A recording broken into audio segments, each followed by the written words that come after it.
I'm so happy to see you here. It's Dominique here at Talent Martial Arts. Today we're going to be going over the fourth technique of Bo Kihon Dai Ni, Osae Uke, or we call it number 7. So sometimes we like to confuse everyone, say number 4 is number 7. That's just us referencing like a nickname to help us remember which one number 4 is. Anyway, let's get to the block. It's a really nice one. I really like this one. You want to make sure that you start off almost like Kamae. When you're doing your Kamae posture, your bow rests along your forearm. My whole arm from my elbow to my pinky is on the bow. That would be the first part of the block. In fact, you're usually starting in your Kamae anyway, so it's pretty handy. The block itself is to stop a skeet coming straight towards you, and the block would happen about here. The entirety of the technique looks like this, but I just wanted to go over this part first. This part's like the top of the 7 and where I'm making contact with the block, or sorry, making contact with the skeet of my opponent. So I would make contact here. And what I wanted to go over is when you're doing it, you're using your upper body.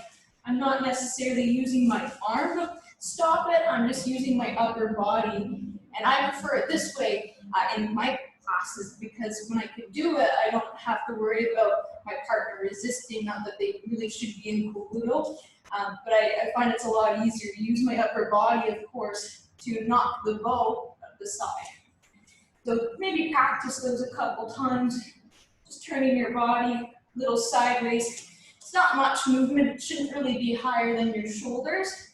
And then after you make contact with the bow, then you're going to press their skeet down into the ground. Make contact and press. The top part of the 7, and then you curl your wrist down. And that's where you're going to get that 7 shape. At the end, you're going to want to make sure it's palm down. And that way, maybe, for example, they're trying to lift their bow up, at least your palm pointing down will help keep that skeet down instead of them having it come up. So again, locking, and from here I'm going to turn my wrist down. And of course I'm not going to use much of my arm. My arm's not strong enough. I always like using my whole body with the technique, so after I use my upper body to block, I'm going to push their bow down and sink into my stance. If you do this really well, you get low enough, you start with your hand at your hip, always in Kamae, always your hand at your hip bone, you can feel it right there.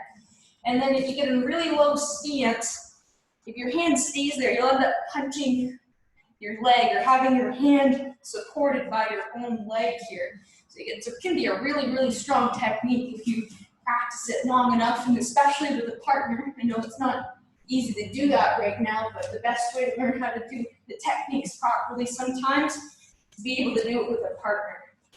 So again, coming across, turning your hand over, my hands in my hip the whole time, bend my knees into it.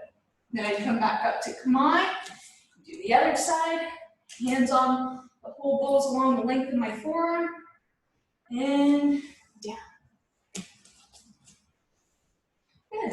Thank you guys for watching. Maybe soon we can have the partner version, or at least something you can practice in place of the partner version for Bo Kihon Dai Ni soon. Thanks for watching. I hope you guys are doing well. Bye for now.